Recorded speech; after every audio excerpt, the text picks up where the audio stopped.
The following is a chapter reading by the Worm Audiobook Project. Please support the original author at parahumans.wordpress.com. Thank you and enjoy. 3.2 I was pleasantly surprised to find that the bus line that ended at the old ferry put me only a 15 or 20 minute walk away from the loft that Lisa, Alec, and Bitch called home. I could be spending a fair bit of time there before I gathered enough information or earned enough trust from them to turn them into the authorities, so the convenience was nice. It was a nice day, if a bit windy. The air was crisp and cool, the sky was a brilliant and cloudless blue that was reflected in the ocean, and the sand of the beach sparkled in the light of the sun. Tourists were already crowding the railings or migrating to the beach, pinning down the corners of their beach blankets under picnic baskets and shopping bags. It was too cold to go in the water, but the view was spectacular. I enjoyed it for a few moments before venturing into the crowd. I walked with my hands in my pockets, as much to protect the stuff in my pockets as keeping the worst of the chill out. Living in Brockton Bay, you learn stuff like that, how to protect yourself, what to watch for. I knew that the Vietnamese teenagers who were leaning against the railings of the boardwalk were members of the ABB, even if they weren't wearing their gang colors, because the only Asian kids in Brockton Bay that had that much swagger were already part of Lung's gang. I knew the tattoo on the arm of the guy lifting the boxes in the florist van that read, "Erase, Extinguish, Eradicate," meant the guy was a white supremacist, because it had the letter E repeated 3 times. The man in the uniform who was talking to his shop owner wasn't a cop or security guard, but one of the enforcers the merchants of the boardwalk hired to keep the undesirables from making trouble. They were why the boardwalk didn't have beggars, addicts, or people wearing gang colors hanging around. If your presence offended or worried the tourists, they would step up to scare you off. If someone shoplifted or panhandled in the boardwalk, they ran the risk that one or two enforcers would drag them behind one of the shops and teach them a lesson. Anything more serious than shoplifting or panhandling? Well, there was always someone on duty in the floating base of the Protectorate headquarters. Any of the store owners or employees could call the likes of Miss Militia, Arms Master, or Triumph in a given minute. The tourism revenue the boardwalk picked up earned a lot of goodwill from the government and government-sponsored capes.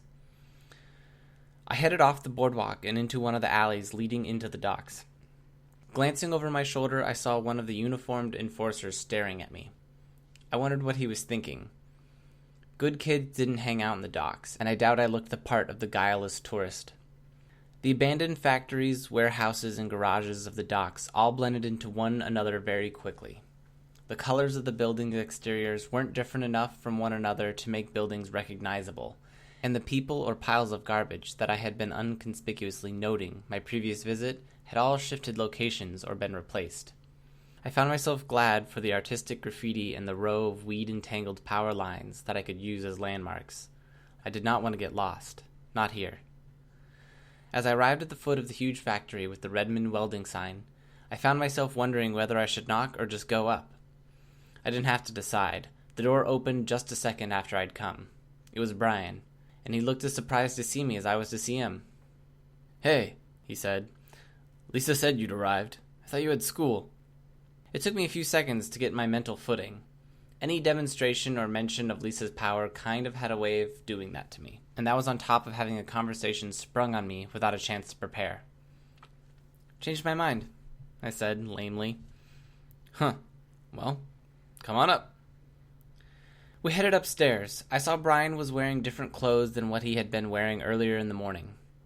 What he was wearing now bore a closer resemblance to his clothes from the day before, a green sleeveless t-shirt and black slacks with a lightweight fabric, like yoga pants or something. Alec was waiting, leaning against the back of the couch as we entered the living room. He was wearing a t-shirt with some cartoon or video game character on it and basketball shorts. He stood straight as he noticed us. "Alec and I were sparring," Brian told me. "Lisa's on the phone in the kitchen. Rachel and her dogs are in her room. You can watch us if you want, but no pressure. Feel free to use the TV, put on a DVD, or play a video game." "Don't save over any of my files, dork," Alex said. He'd started with the dork thing last night. It wasn't exactly malicious, but it grated. My name's Taylor, not Dork, and I wouldn't do that, I told him, turning to Brian. I said, I'll watch if it's cool. Brian smiled and nodded, while I moved to kneel on the couch and watch them over the back of it. As it turned out, it was less of a sparring session than an attempt on Brian's part to give a less than fully committed Alec some basic lessons on hand-to-hand fighting. It was one-sided, and not just because Alec wasn't trying very hard. Alec was a very average 15-year-old guy in that he had little muscle worth speaking about. Brian, by contrast, was fit. He wasn't big in the sense of a bodybuilder or someone who exercised just to pack on muscle, like you saw with some of the people just out of prison. It was a little more streamlined than that. You could see the raised lines of a vein running down his bicep, and the definition of his chest showed through his shirt. Besides the difference in raw physical power, there was also the age and height gap. Alec was 2 or 3 years younger and nearly a foot shorter. That meant Brian had more reach, and I'm not just referring to the length of his arms. When he stepped forward or backward, he moved further. He covered more ground, which put Alec on the defensive, and since Brian was stronger, that put Alec in a bad position. Brian stood without much of a fighting stance, hands at his sides, bouncing just a little where he stood. Twice in a row, I watched Alec swing a punch, only for Brian to lean out of the way. The second time Alec's arm flew by, Brian leaned in and jabbed Alec in the center of his chest. It didn't look like much of a punch, but Alec still sort of woofed out of breath and stepped back. Keep telling you, Brian said. You're throwing punches like you'd throw a baseball. Don't bring your arms so far back before you punch. You're just broadcasting what you're about to do, and it doesn't add enough power to the hit to be worth that. What am I supposed to do then? Look at how I'm standing. Arms up, bent. Then I just extend my arm, wrist straight. Fast enough that whoever I'm hitting generally can't step out of the way so that they got to either take it or block it. But you weren't standing like that 10 seconds ago when I was punching you, Alec complained. I left an opening to see if you would take advantage of it, Brian replied. And I didn't, Alec noted with a sigh. Brian shook his head. Well, fuck this then, Alec said. If you're going to go easy on me and still kick my ass, I don't see the point. You should learn how to fight, Brian said. I'll do like I have been and bring my taser, was Alec's response. One poke and they're out cold. Better than any punch. And if the taser breaks or you lose it? Brian asked. He needn't have bothered. Alec was already sitting himself down in front of the TV, remote in one hand and game controller in the other. Brian's disappointment was palpable. Mind giving me a few quick and dirty pointers? I asked. Alec sniggered, Beavis and Butthead style. Grow up, Alec, Brian said. If you want to quit, fine, but don't be a dick. He turned to me and flashed the boyish smile. Then we started. I knew he was going easy on me, but he was still a damn tough teacher. Make 2 fists. No, don't wrap your fingers over your thumbs. You'll do more damage to your hands than you will to the person you're hitting if you do that. That's better. Now jab at me, okay? I tried to emulate what he had been describing to Alec. Arms up, bent, and extending my fist with a snap. He caught my right hand in his left. Okay, now you're going to do 2 things differently. Step into the jab so that you got your body's momentum behind the hit, on top of your arm's power. Second, I want your left arm up as you're jabbing with your right, and vice versa. If I see the chance, I'm going to pop you one on the shoulder or ribs, so be ready to fend me off. I winced at the idea, but I played along. I jabbed, he stepped away, and he jabbed me in the shoulder. He didn't hit as hard as he could have. I think he only hit as hard as it took to make it hurt and drive the lesson home. But I suddenly felt a stab of sympathy for Alec. Things continued in that vein. Brian didn't stay on one topic for long. When I started struggling with something, he shifted gears to another area that complemented or built on what I was having problems with. When I failed for the 5th time to fend off his retaliatory jabs at my shoulders or ribs, he started talking about posture. Rest your weight on the balls of your feet. I tried it, then told him, I feel like I'm going to tip over backwards if you hit me. He bent down to check, and I lifted my toes 2 or 3 inches off the ground to demonstrate how I had my weight balanced on my heels. No, Taylor, the balls of your feet. He raised his bare foot and pointed at the padded part between his toes and the bridge of his foot. How is that the ball? I asked, raising my own foot to point at the vaguely spherical part of the foot where the ankle met the ground. This is the only part that looks ball-like. You guys are so lame, Alec chimed in without turning around. Brian swatted him in the back of the head. We moved on from posture. Brian's recommendations on bouncing did help to self-defense again. From there, we changed topics to the mental side of things, both for me and my opponent. So, I throw a punch like I'm aiming to put my fist through them, I confirmed.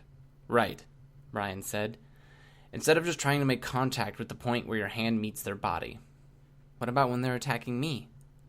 Best bet? Don't give them a chance. Stay aggressive and keep them on their heels. If neither of you have formal training, then that's going to give you the best odds. They won't be able to turn the tables on you unless you make a mistake or they can guess what you're going to do as you do it. Which is why you mix it up. Rights, lefts, punches, jabs, elbow, knee, kicks.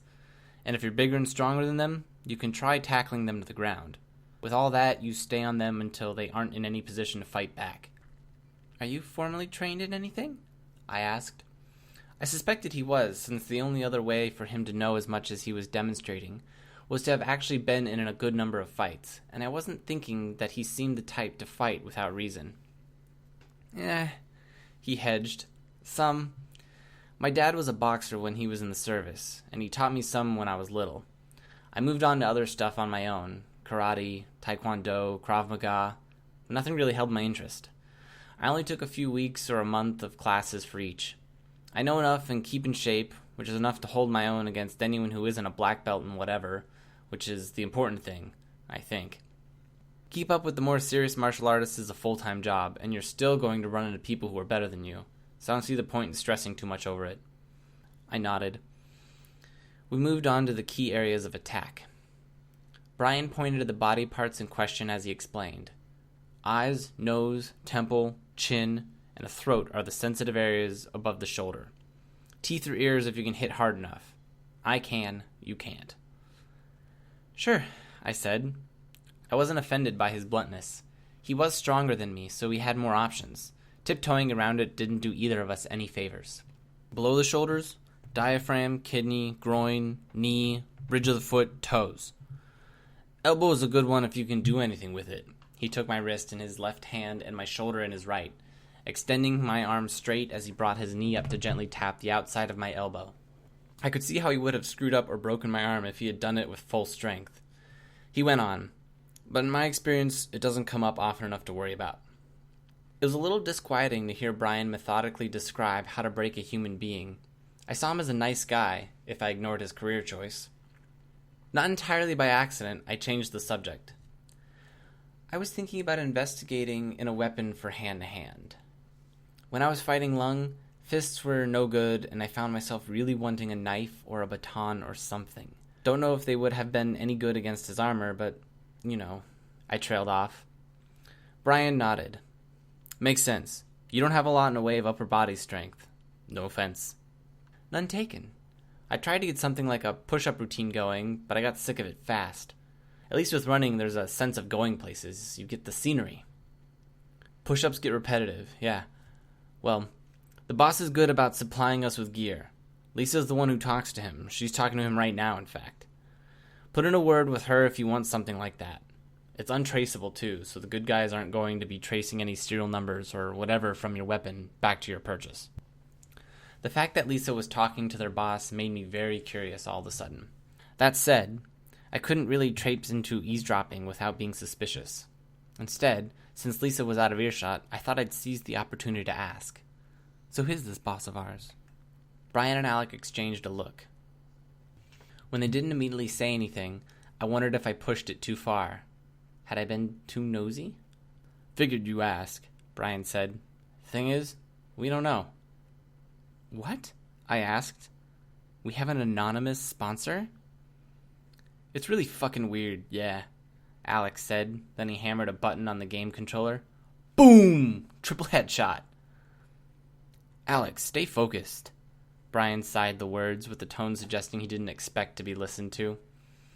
Alec bobbed his head in a nod, his eyes not leaving the television, before adding, It's weird, but it's basically free money. A good team, contacts, access to everything we need for stuff, and pretty much no drawbacks. Lisa knows, I think, Brian grumbled. But she says that when she joined the Undersiders, she made a deal that she was going to keep quiet on the subject. I'm not sure if that means she knows who he is or if it's just to keep her mouth shut if her power tells her. So let me get this straight, I said. This guy gathers you all together, offer you a salary and what? Doesn't ask for anything in return? Brian shrugged. He asks us to do jobs, but most of the time it's stuff we do anyways, and if we say no, he doesn't make an issue of it. What kind of jobs does he ask us to do? I asked. Lisa's voice just behind me startled me. This. Pull up your socks, boys and girls, because we're robbing a bank.